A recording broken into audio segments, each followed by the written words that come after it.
Good morning. Welcome to Law Across the Sea. My name is Mark Shklov, and I am the host of Law Across the Sea, and we present programs about lawyers, strange as that sounds, and many lawyers who have practices that take them across the sea. And law is not just about books, not just about court cases. Law is multifaceted. Law is just like life. There's lots of things that we can learn in life and law that'll help us out in dealing with people. And today, our program is called The Secret of Ping Pong Diplomacy. Secrets of Ping Pong Diplomacy. That may sound like a strange title, but I think by the end of the program, you'll understand. My guest is Bruce Jiang. He is a lawyer from Suzhou in China. He has an extensive background in sports. And after his graduation from Beijing Sports University, he decided that he wanted to become a lawyer. Right, Bruce? Yeah. So welcome to our programs. Thank you. That's my pleasure. Good to have you here. Now, this title, The Secrets of Ping Pong Diplomacy. Now, you and I have talked a little bit about this, and we've had some fun talking about this. Okay. What are we talking about? What are the secrets of ping pong diplomacy? Secret ping pong diplomacy, actually, it was 1971. Actually, it was a very special period for Chinese people. At that time, Chinese national ping pong team went to Japan to attend the World Championships competition. And in Tokyo, they met American ping pong players. And actually, they got a very good relationship with each other. American ping pong players applied to China. They wanted to visit China. Now, but just let me interrupt for a minute. At this time, the relationship between China and the United States was not as cordial or as friendly as it was. No, okay. Not at all. At that time, actually, China didn't open the door to the United States. But it was a very surprise. So they applied to visit China, and it's approved. It's approved by Chairman Mao. Actually, Chairman Mao noticed that, and welcomes American ping pong players to visit China. So after a couple months, they went to China, had a visit. Actually, it was the first time for American delegation to visit China. So at that time, I think China opens the door to the United States. And it had to do with sport. Yeah, sport. They played ping pong together, and show the professional technique. And actually, after 1 year, the President Nixon, the American president, visited Beijing. And that was a big thing. Yeah, that's a very huge event. And also Chinese ping pong players went to United States, have a visit. So in those days, I remember those days, and the atmosphere before the ping pong diplomacy was that we were almost fighting each other, China and the U.S. We were, not friends. Yeah, it's a historic reason. So and so this interesting game of ping pong allowed friendships to be made amongst players, which kind of opened the doors to both countries. Yes, it's just like a Chinese old saying. We always say, friends first, competition second, and especially for the professional players. When they attended the world competitions, the first purpose to make friends, not to achieve the gold medals, and they did. At that time, they made a lot of friends from all over the world. And at that time, no one expected Nixon, the no. American president, No. to go to China. No, it was a very big surprise also. And okay, so that is kind of the door diplomacy that ping pong Yeah, played. ping pong. But tell me, about sports in general in China and how important they are to relationships. And you mentioned friends first. Yeah. And explain how that works with developing relationships with China. Okay, actually, sports are very important for Chinese people. I think it's also very important for people all over the world. And when we get a relationship with other countries in sports area, we always send very, very good coaches to other countries. For example, ping pong coaches, badminton coaches. We send a lot of coaches to other countries to improve their professional techniques. And I believe when people have very good relationship, countries will have very good relationships. And so it's beyond just playing a game. Yeah, I think so. It is kind of a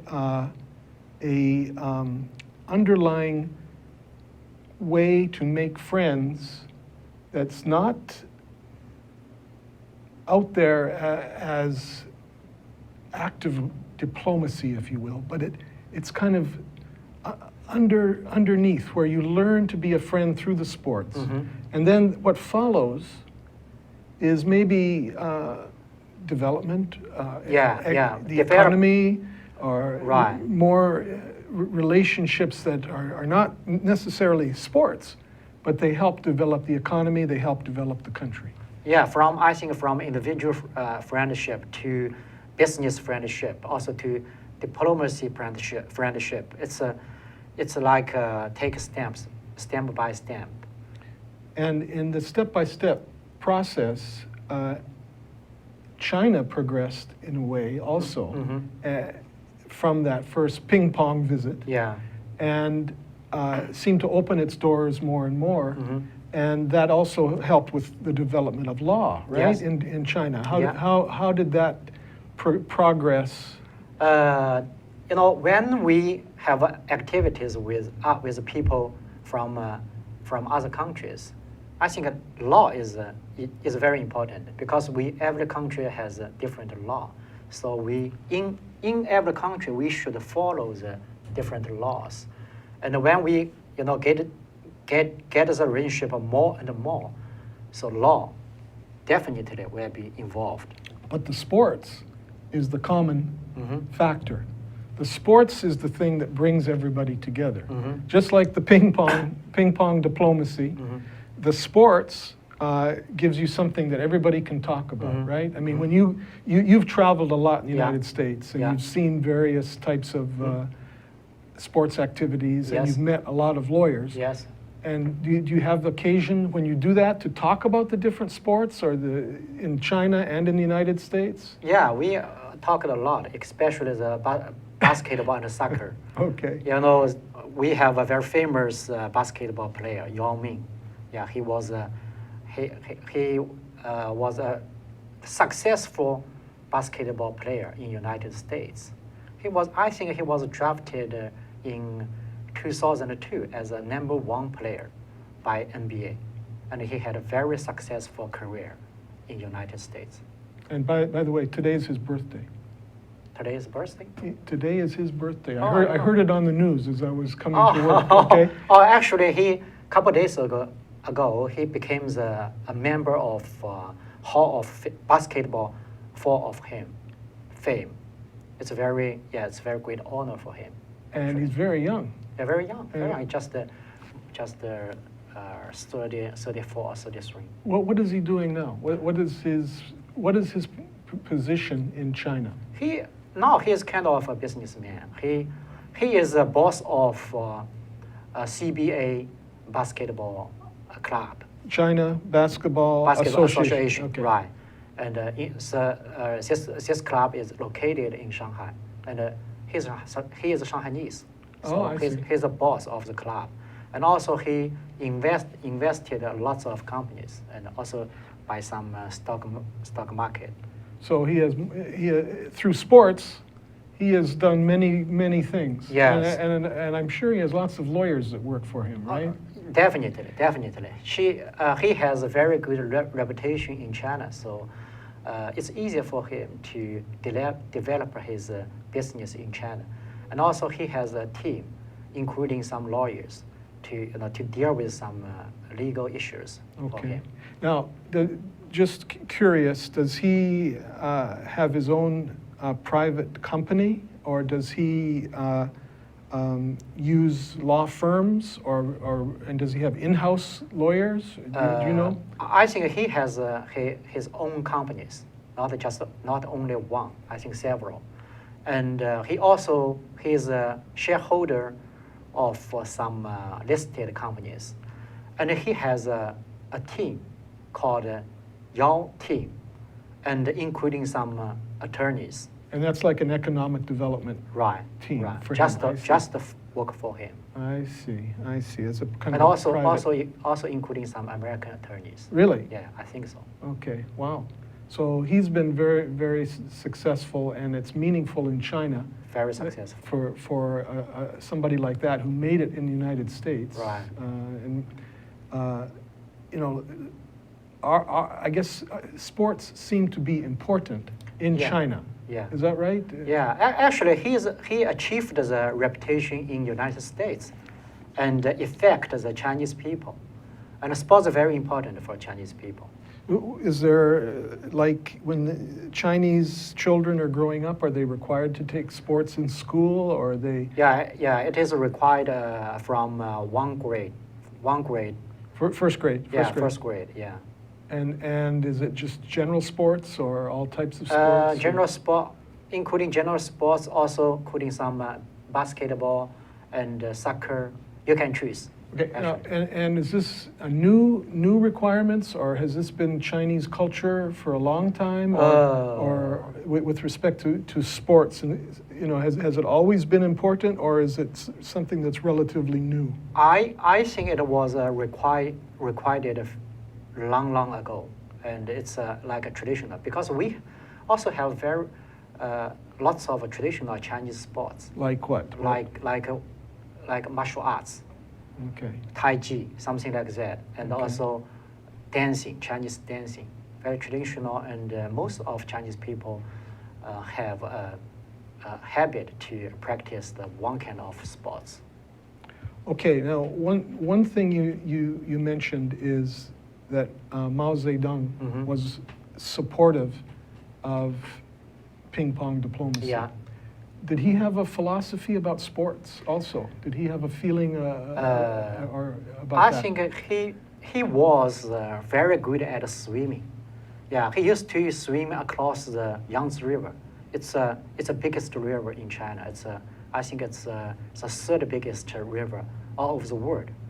Actually, it's very hard to cross the river Because of the current. Yeah, but he did, and for several times when he was quite old, more than 70 years old. So actually, he encouraged all Chinese people to do sports to make your body strong. Yeah. Okay. Well, we're going to take a short break now. Okay. And then we'll come back and talk a little bit more about sports and how it affects China and the law. Mm-hmm. All right. Okay. All right. Welcome to ThinkTechHawaii.com. This is Johnson Choi, your host. My focus is Asia in Review. We talk about interesting subjects in Asia. Be sure to check the ThinkTech.com website on the next topic. Thank you. Hello, I'm Crystal from Quack Talk. I've got a new show here. You've got to tune in. Check out my topics on sensitive, provocative female issues. So Tuesday mornings, 10 o'clock. Don't miss it. It's going to be fun and dangerous. Hi, I'm Keeley Aquina, president of the Grassroots Institute. I'd love you to join us every week, Mondays at 2 o'clock p.m. for E Hanakako. Let's work together. We report every week on the good things going on in our state, as well as the better things that can go on in the future. We have guests covering everything from the economy, the government, and society. See you Mondays on E Hanakako at 2 o'clock p.m. Until then, I'm Keeley Aquina. Aloha. We are back with Law Across the Sea with Bruce Jiang, and we're talking not strictly about law today. We're talking about how sports affects life and law. And Bruce Jiang is our guest, and Bruce is a lawyer from Suzhou, Yeah. China, and is a graduate of Beijing Sports University. And first of all, Bruce, what is Beijing Sports University? What is that about? Beijing Sports University is the best sports university in China, and it's located in Beijing. And also, lots of students from the Beijing Sports University attended the Olympic Games, and some of them achieved the medals of Olympic Games. And you were always interested in sports, and that's what directed you first to sports study? When I was 8 years old, I started to practice martial arts, and I practiced for a long time until I graduated from the university. I was very interested in sports. And then you decided to go to law. Yeah, actually, when I graduated from the university, I thought I should be not only physically strong but also mentally strong. So I need both. So I decided to choose the law as my major to study again. And eventually became a lawyer. Yeah. And now you combine your love of sports and law Yeah. at times. Right. Actually, I think sports. I have a sports background. It is very helpful for me to be a lawyer How's that? because we have physical strong. We can keep studying all the time, and also we have as a player we have very good communication skills, social skills with other players. So it's helpful for me to start my career as a lawyer. And also, I would think with clients and with other lawyers, even American lawyers or foreign lawyers to China, that sports connection would be helpful. Yeah, very helpful. When I went to the mainland of the United States, I always go to East Coast and the West Coast. And we talk the sports all the time, especially the American football, American basketball, American baseball. That's very popular in the United States. Do you have any American teams that you like? Football teams or basketball teams? Anything that are your favorites? I think basketball team is Lakers, Los Angeles Lakers, because the very famous player Right. Kobe Bryant, Right, and right, also right. a football club is Green Packet Bay. Green Bay Packers. Green Bay Packet. Yeah. It's just like from a small town, but really powerful. It encourage everyone to achieve success. Oh, good. Yeah, I'm glad you said that. 'Cause I like them too, as you know. Okay. You mentioned that some of your friends in the sports university at Beijing went on to the Olympics. Yeah. Now, are the Olympics important to China? I know they are, but I'm trying to understand why. Why are the Olympics so important? I think Olympic is very important for Chinese people, because Olympic game just like a huge stage for the world. When you have a very good performance in Olympic, it means you show your power to all of the world. Also, you show your friendship to the world, and as a historic reason, Chinese people really want to show ourselves to all the world, let all world to know Chinese people. So that's the reason why it's very important. And it kind of follows up on what you were saying about the secrets of ping pong diplomacy. Sports is a way to communicate that is not so outwardly political, and it helps you make friends. Yeah. And it shows who you are. Yes. And with respect to the Olympics that we're just completed. Mhm. What was the Chinese reaction to those Olympics? How did China do? What was the feeling in China about those Olympics? If Chinese players, athletes can get a very good performance in Olympic, Chinese people will be happy, very happy. But if bad performance, they will be upset. So actually, it's very, very important for the individuals. How does it work in China if you are successful in the Olympics? If, for example, if an athlete achieves a very good performance, for example, get the medals from the Olympic Games, they will get the bonus from government. Monetary, money. Yeah, money. And also they can get money from the sponsors. I see. But sometimes they can get some properties. Real estate. Yeah, real estate. And I mean, I guess in the United States, if you're successful, you get advertisement contracts. Do attorneys take part in negotiations for these athletes in China? Yeah, I think the attorneys involved in those activities, because when athletes sign a contract with the sponsors, they need professional lawyers to draft the contract. And you know, in the United States, we have agents. In other words, people that represent athletes. Sometimes they're attorneys, sometimes they're not. Do they have the same thing in China? I think it's similar. It's similar. For very famous athletes, they also have an agent. Agent also a licensed agent. And sometimes they have law background, especially when they want to play in overseas. For example, Yao Ming. Yao Ming has American attorney. To help him. And do American attorneys or agents, do they go to China to look for prospects? I think so. Okay. I think so. In China, what type of sports, you mentioned martial arts, basketball, what are the most popular sports in China? I think currently the most popular sport is soccer, because soccer is the most popular all over the world. So, and also except in the United States. Oh, except the United States. United States. Well, American it's popular, but I'm sorry, but not as popular as football. Yeah, I noticed. But it really popular in China.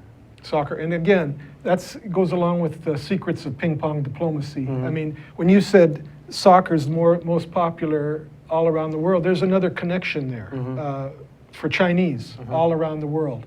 And is the government supportive in China of soccer to develop those relationships? Because it seems to me that follows from ping pong.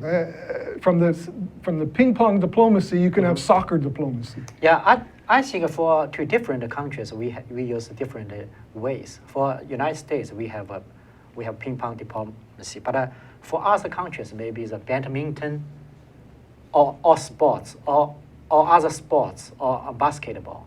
Yeah, for example, in Asian countries, we always send the badminton coaches to other countries to make a relationship between two nations. Okay, and are there any potential of things like American football in China? Is that at all out there, or do they ever play it? I mean, do kids ever play it, or do they know about it, or is it not that popular? Yeah, I think American football is not so popular in China. I think the reason is Chinese parents think it's very aggressive. It's easier to get injured in American football, so they're afraid of to attend the American football. That's the reason. Okay. But actually, it's safe. In my opinion, it's safe. Well, I guess I understand. In China, culturally too, I think parents want to protect their children. Yeah. And there is a very family-oriented culture in China that I've seen. Yes. And so I can understand that. Of course, Americans are the same, but we do like our football. You know, we do like Right. the football, and, Yeah. and so there is a cultural difference there. There is something there. I think it's a different culture. American parents want their kids to be more brave, but Chinese parents want their kids to be more careful. So that's a different. That's a different. So for Chinese kids, they always choose ping pong, badminton, because it's not aggressive. You play individual. But in United States, they always choose American football, baseball, and basketball, more teamwork. Okay, but you've also told me that Chinese like basketball, Mm-hmm. and we've seen that. Yeah. Yao Ming, I Yeah. mean, wow, 7'6". Yeah, 7-6. Are there other Chinese basketball players that are going to be in the future coming to the United States? But actually, currently, one of basketball player named Yi Jianlian, he signed a contract with Lakers. What was his name? Yi Jianlian, Yi Jian. right? Okay, he signed with the Si- Lakers. Yeah, with Lakers. It's about $8 million contract. It's a big contract. Yeah. Yeah. When will he start? He will this season. He will start this season. I think after September. Okay, and in China there are professional teams also, professional sports teams. Yeah, we have CBA, China Basketball Association, And soccer. Are Yeah, they soccer. professional? professional. Okay, and they all employ attorneys. I would assume. I think so. In every club they have several attorneys to deal with some legal issues. Okay, and do they ever travel outside of China? Do they ever come to Yeah. the United States? I think not a lot in United States, but they traveled Asian Europe a lot. And again, part of the same type of diplomacy, Mhm. I suspect. Mhm. It's out there to make friends and to learn to get along with one another. And you send the sports teams. Seems like a good strategy. Do American teams come to China? Yeah, always.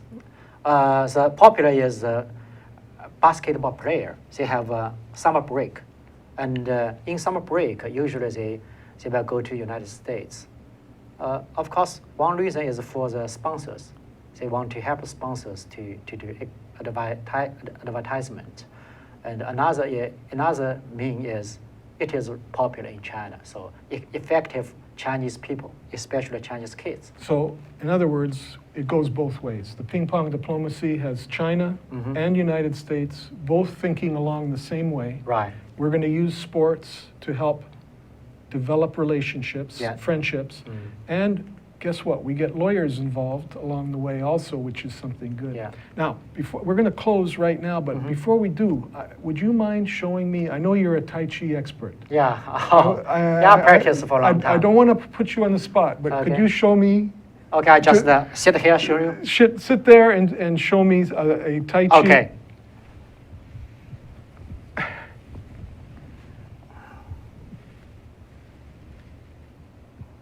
Something like that. Thank It's you. a very slow movement, but it's powerful. Thank you very much, Bruce. My pleasure. I enjoyed our talk today. Me too.